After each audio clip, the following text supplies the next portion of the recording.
We're Hassani and Danielle Pettiford, and we're a real couple with real problems who almost called it quits.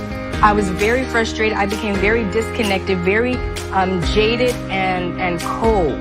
We have 4 children, going on 20 years of marriage, and we practice what we preach.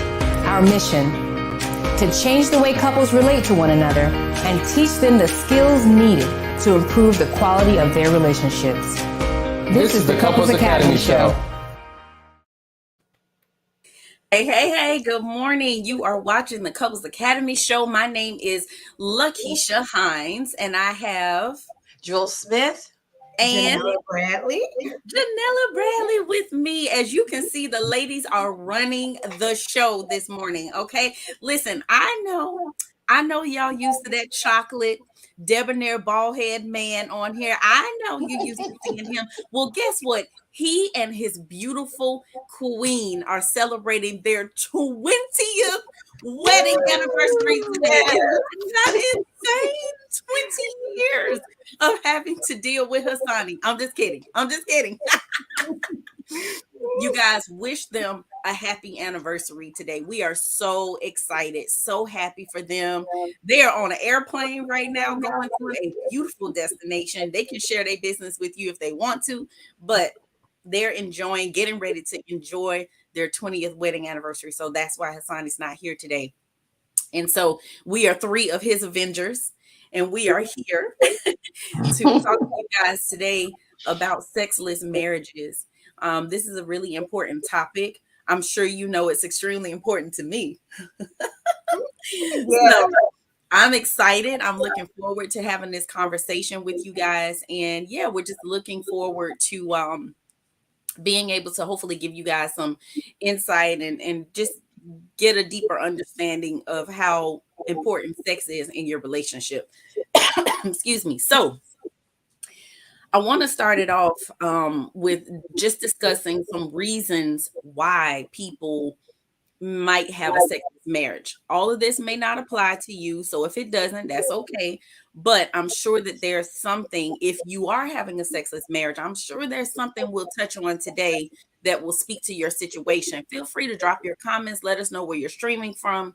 And again, any questions that you have, if we have time to answer, we certainly will, but it won't hurt to put them in there, because if we don't get to them today, guess what? There's always tomorrow, and there's always Friday as the experts. All right. So one of the first reasons why there may be a sexless marriage is because of medical or health issues. And so we have the honor and the privilege and my pleasure to have a medical professional with us today. So I'm actually going to slide over to you, Miss Janella, and I will weigh in on this topic. Well, I will be that medical professional. I am Janella, and I am a registered nurse. I've been a registered nurse now for over 20 years. So, of course, medical issues can definitely play a role in a woman not wanting to have sex. Definitely, if you're not feeling good, you probably don't want to have sex, because definitely you want to be feeling good and alive and ready. But sometimes there's things that's going on in the body that may slow that desire down. And it's a real thing. You know, sometimes women are looked at as superheroes because we wear so many hats and different things like that. So it's almost like a joke. Like when a woman has a cold or the flu or something, she still got to pick up the kids. You got to do this, do that. I mean, the list goes on, and that list includes sex. Like sometimes the expectation is when a woman is not feeling well, she should still be able to perform in the bedroom. But sometimes that just cannot happen for a million reasons. I mean, we can literally take up the entire show talking about it, but some of the things that may include her having issues may be hormonal issues. We know that one may come up in many different phases, not just we hear it with menopause, but also prior to menopause. Women may have issues having sex because the lack of desire may be there. They may have pain during sexual intercourse. It may be an issue that prior to sex, they already know that there's going to be an issue. So they may just automatically begin to pull back.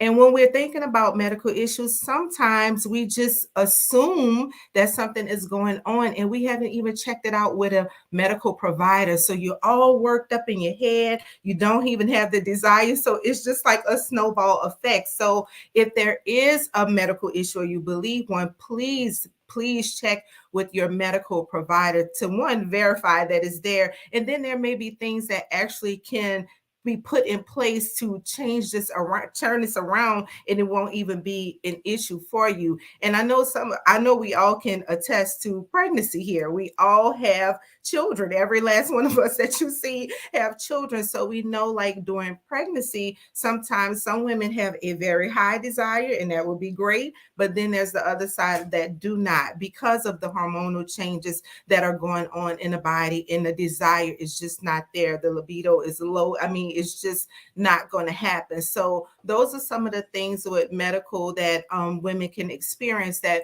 may withhold them from having sex. I think that's good, Janella. I mean, you touched on so many good points. And I'll say also, when you talked about the pregnancy, which we are going to talk about that a little bit more, but before we go there, I want to give Jewel an opportunity to weigh in on the health stuff. But one of the things that you said that really stood out to me is what's going on during the pregnancy. Guess what? Oftentimes women are sick during the pregnancy. There's morning sickness. You know, some women, their blood pressure goes up. There's all these different things that can come with pregnancy that we have no clue what's going to happen. You know, when you get pregnant, you're just excited most times, you know, that you're pregnant, and you're just focused on that part, and you're not thinking about, man, I'm going to be tired. Man, I'm going to be sleeping a lot. Man, my back is going to hurt. My ankles are going to be swollen. I'm going to have headaches. I'm going to be nauseous and vomiting. Like, you're not thinking about all of those things. And that can, and it does affect your sex life. So, Jewel, I want you to weigh in on how health and medical issues can affect your sex life. Yes. And before I even get to that point, hysterectomies, women that have to have hysterectomies at a very young age. Yes. That alone can just make a sexless marriage. The fact that you have nothing left, you have no hormones, and, I always used to say let's start with the fact that I had to have one at a very young age. I think I was only like maybe 35. I was in my early 30s or whatever the situation may be. So any spouse that is going through that situation, it is very important that husband attends your doctor's appointments with you, because they need to be able to understand what is going to take place from this point on. And I don't know if men really believe us when we say we have no sex drive. We don't want to have sex. It's not that we don't want to have sex, but when you don't have that urge or that feeling, or that thing that comes over you and be like, yes, let's do it. It just, so at those points, everything has to be up here. You have to now relate to that woman in her mind, and you have to stimulate that mind in order for her body to work. Now, as far as the health, I've been there. I've had a stroke at one point in time in 2017 or whatever. And when any woman goes through anything that intense for their body, and I have one side that's completely shut down. I can't lift anything. I can't walk. That depression that sets in of not being able to do for yourself is enough to change anything.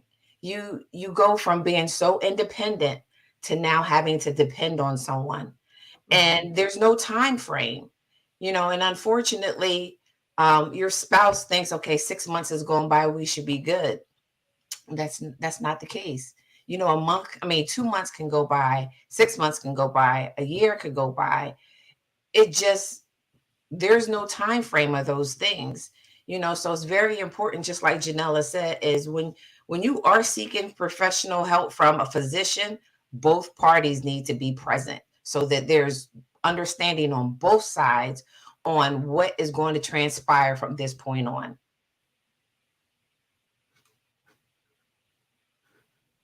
Yeah, I like that you said both parties should be there. And it's funny because I've actually talked about this on SOS too, when you have a partner who can't perform, who may be dealing with erectile dysfunction, or maybe dealing with premature ejaculation, or they can't maintain an erection, or whatever the case may be. And they have never had a physical, never had an exam before. I encourage them, take your spouse with you. She needs to hear what's going on. She needs to understand.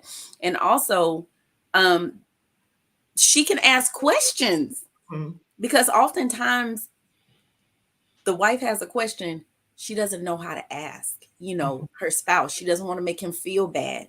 She doesn't want to make him feel even more insecure than what he already is feeling, or embarrassed or ashamed, or whatever the case may be. So she's not sure how to communicate or articulate what she's going through, what she's feeling, and how it's affecting her, because she wants to support him. And so taking your spouse with you to the doctor is huge, so that you guys can get that understanding together.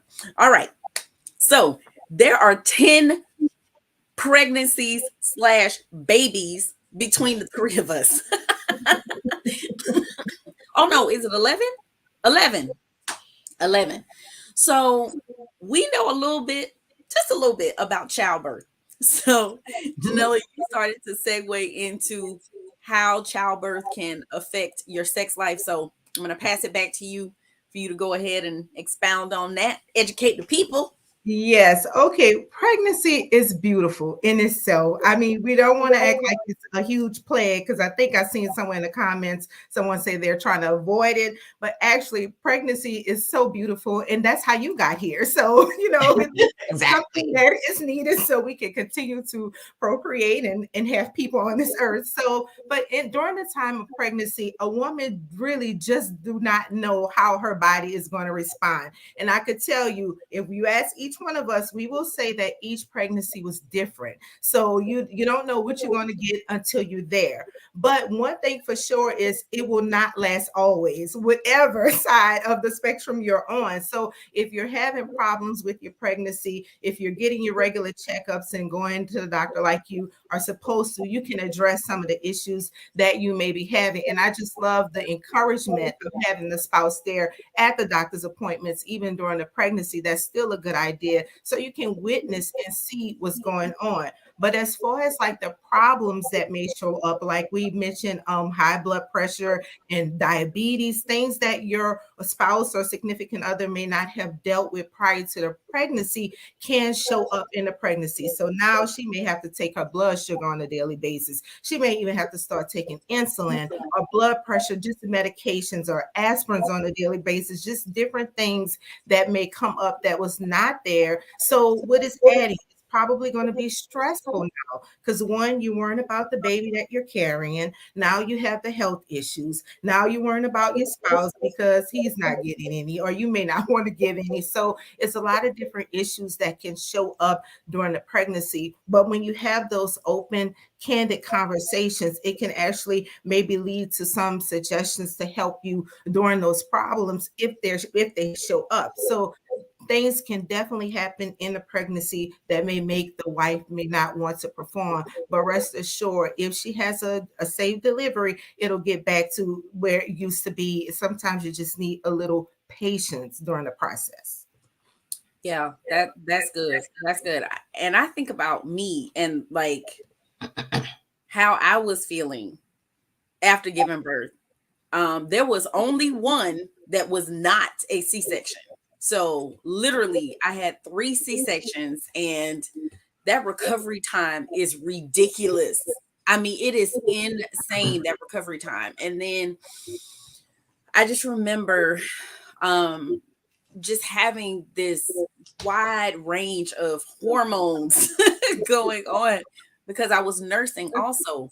And that's a whole nother subject, right? When you're nursing, that affects your hormone levels as well.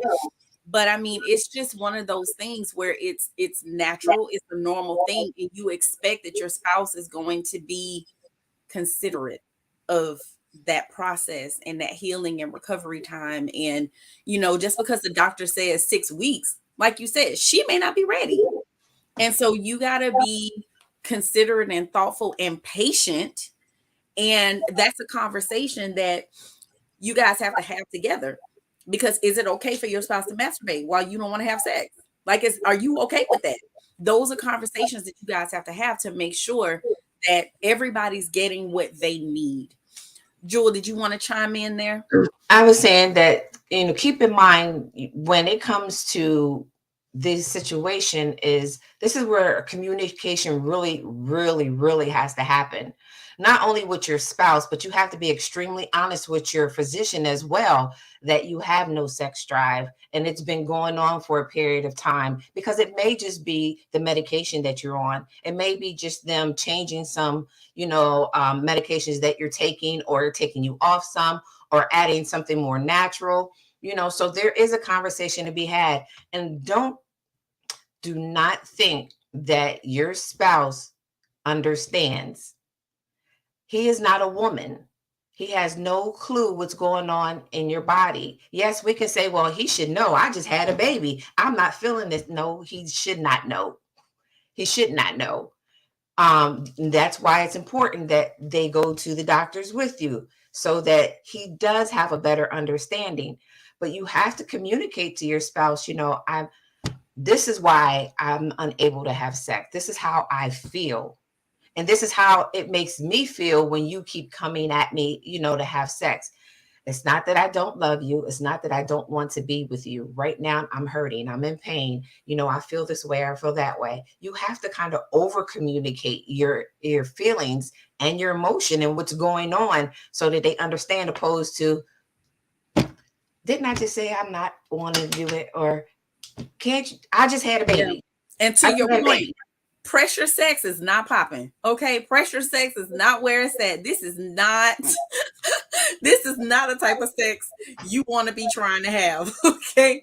So you guys, you're watching the Couples Academy show. We're going to take a quick break and we will be right back. Don't go anywhere.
When 45 men from all walks of life come together in one place for one purpose, there is a collective harmony that produces an amplification of power that leaves an impact on the lives of men that cannot be erased.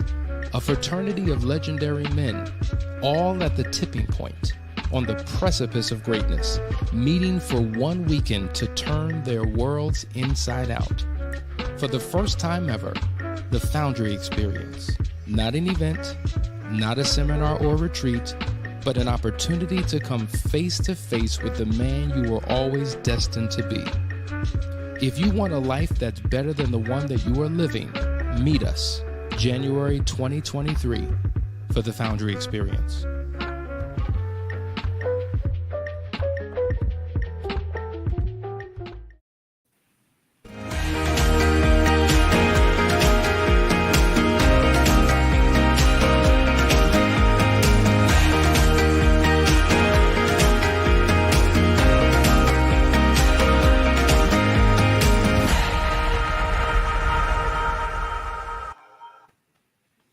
Welcome back, you guys. Thank you for joining us. Thank you for hanging in here with us.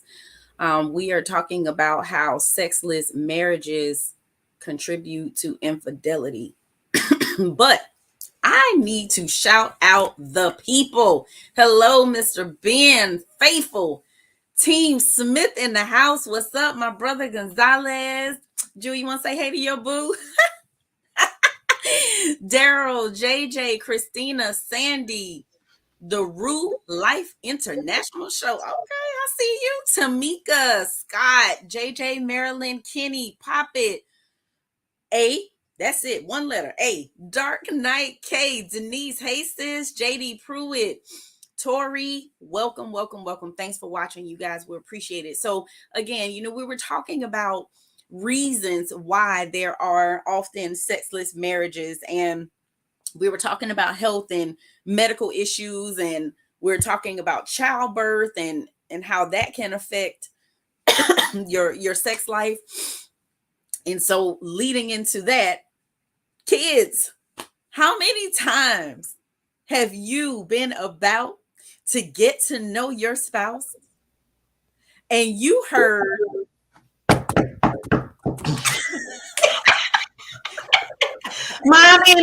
Mommy. Listen, I do not want to hear a child's voice.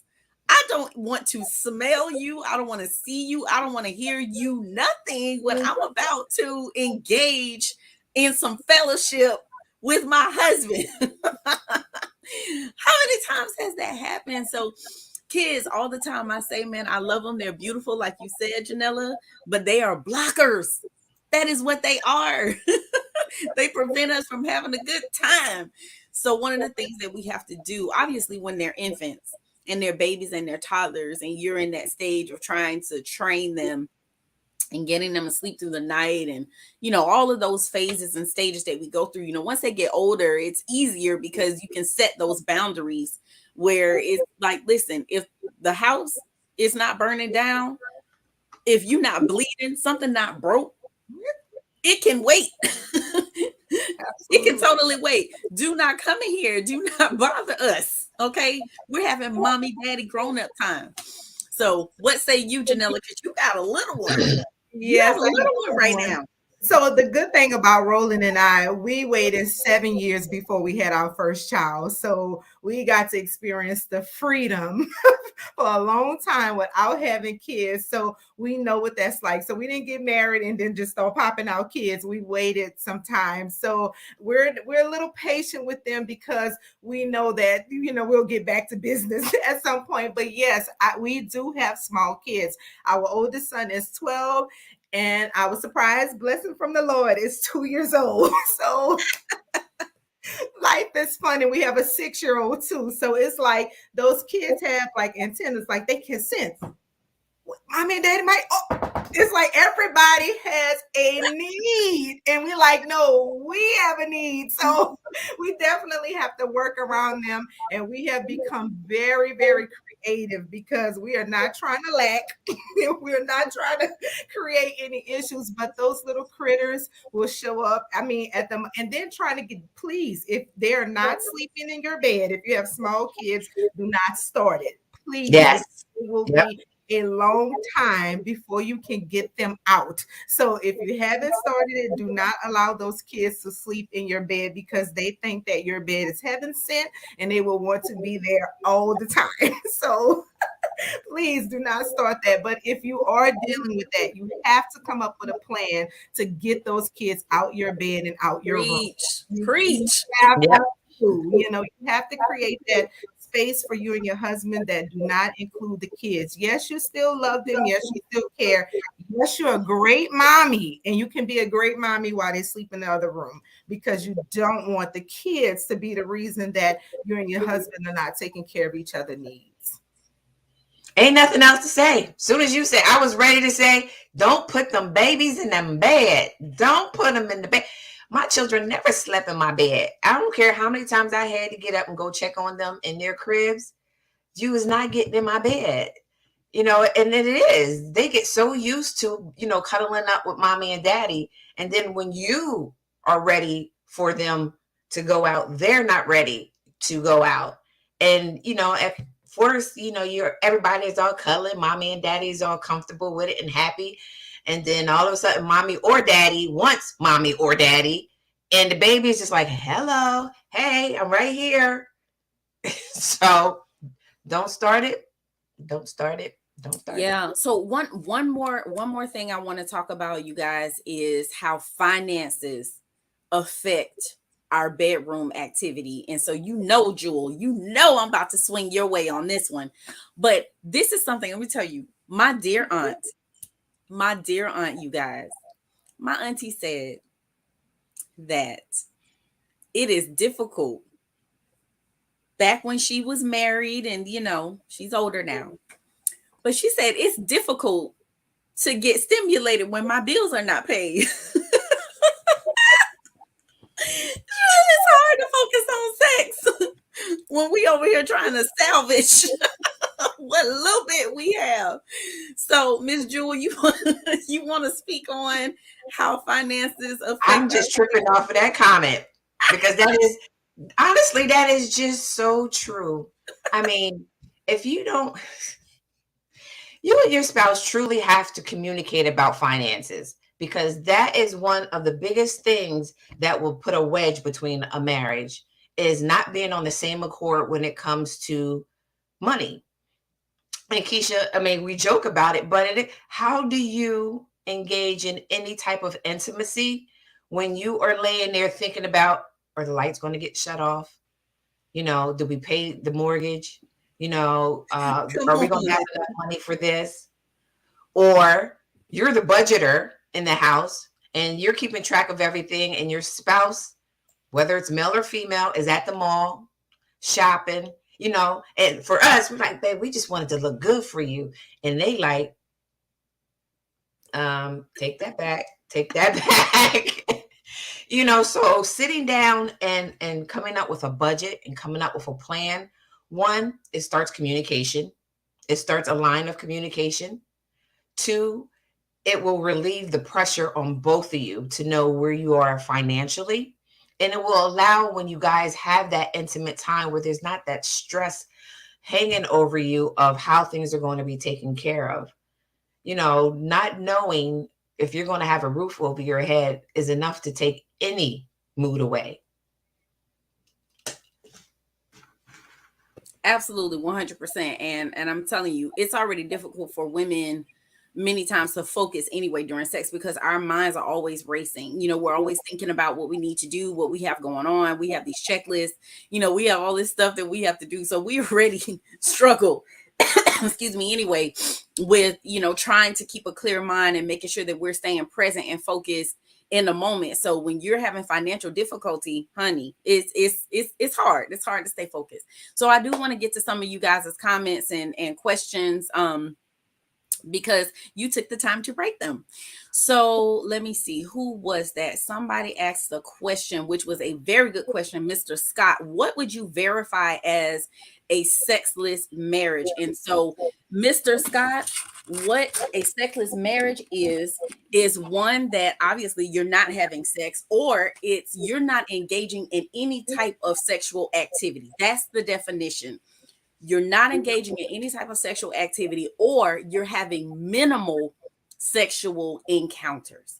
That's how we, or how the experts define a sexless marriage. So hopefully that helps you with that.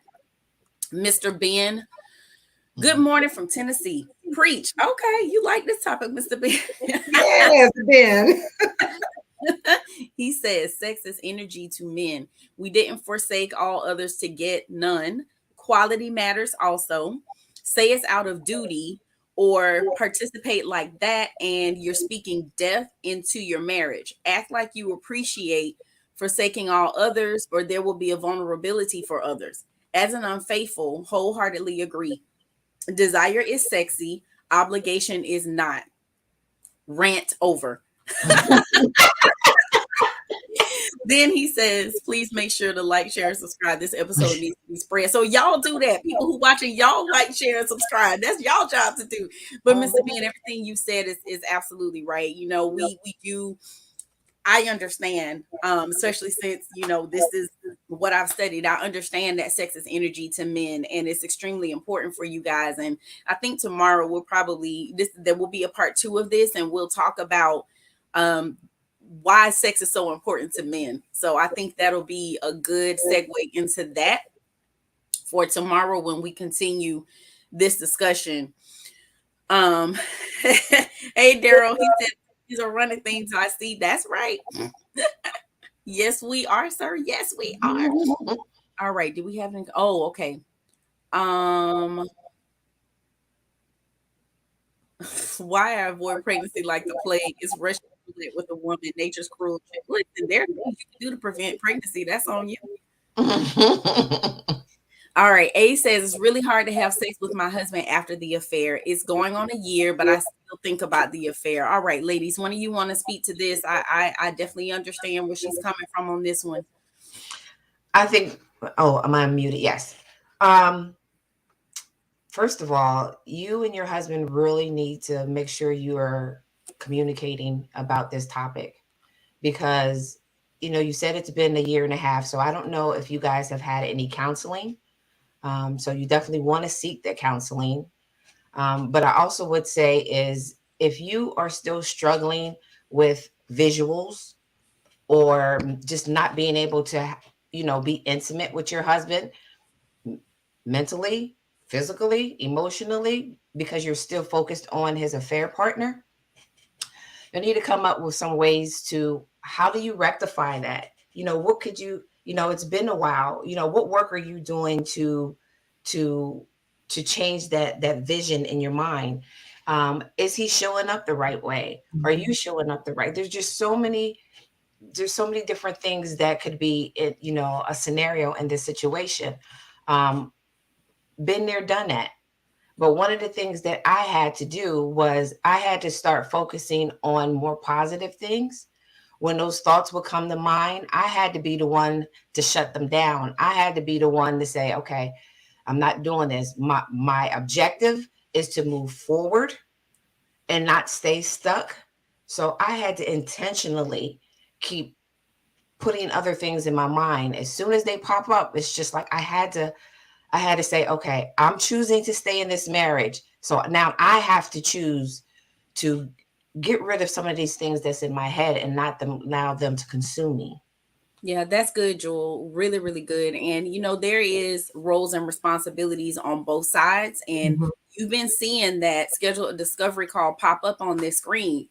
Reach out, get support. We're here to help you guys through that. All right, guys, a couple more comments and then we'll go ahead and log off. Dark Knight says, good morning, ladies. As a man, I've learned that when it comes to sex, a man gets it when he can. A woman gets it when she wants. Not trying to be sexist and blame a woman, but a lot of times women turn down men intimately. And in my case, I have developed a fear of asking for it. And consequently, I have learned to live without it. Thoughts? Mr. Dark Knight, I'm going to say to you, what is the why behind the no?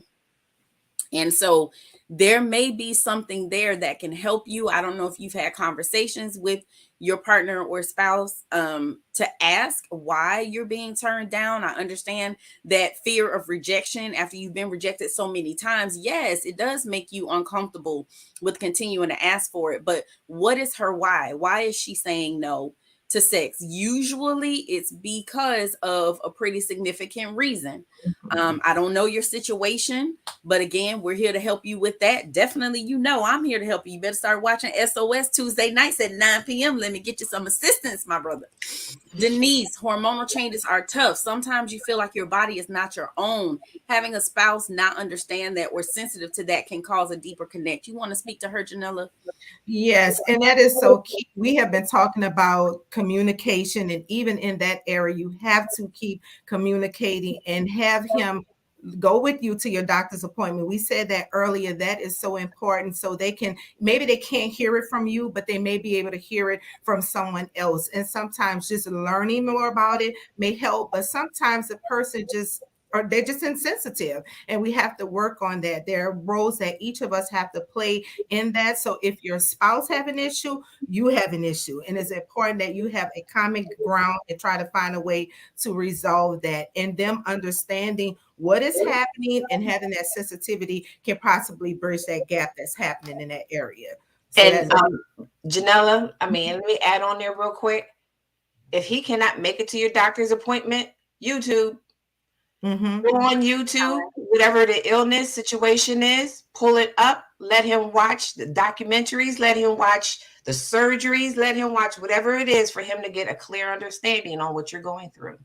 And you hope that one day they wouldn't have to experience that. If one day, he may be a pillar of health right now, but let's say something happened to him and he can't perform or his body begins to change. He would want you to understand and be patient and have that sympathy. So sometimes we get on our high horses and we forget that life can make those tables turn real quickly. And you would want somebody to empathize and sympathize with you and not body shame you and talk about your personal parts and make you feel some kind of way. So we need to walk really lightly with our spouses when they're going through different situations in their lives. Absolutely. Such powerful points you guys are making. I'm just going to add one more comment to that. And it's when you try to use the Bible to try to coerce your spouse into having sex, that they are responsible, like they are obligated to have sex with you, going again into that pressure sex. Like, that's not sexy. Nobody is signing up for pressure sex. Like, sex should be something that we are both mutually enjoying, that we both want to participate in, that we both want to be a part of. And oftentimes the reason why someone is not running to the bedroom is because there's nothing there exciting waiting for them. So we have control over whether or not we get excited about having sex. There are things that we can do to make it more pleasurable, to make it more fun, to make it more exciting, but you got to be willing to do the work, just like every other aspect of your relationship.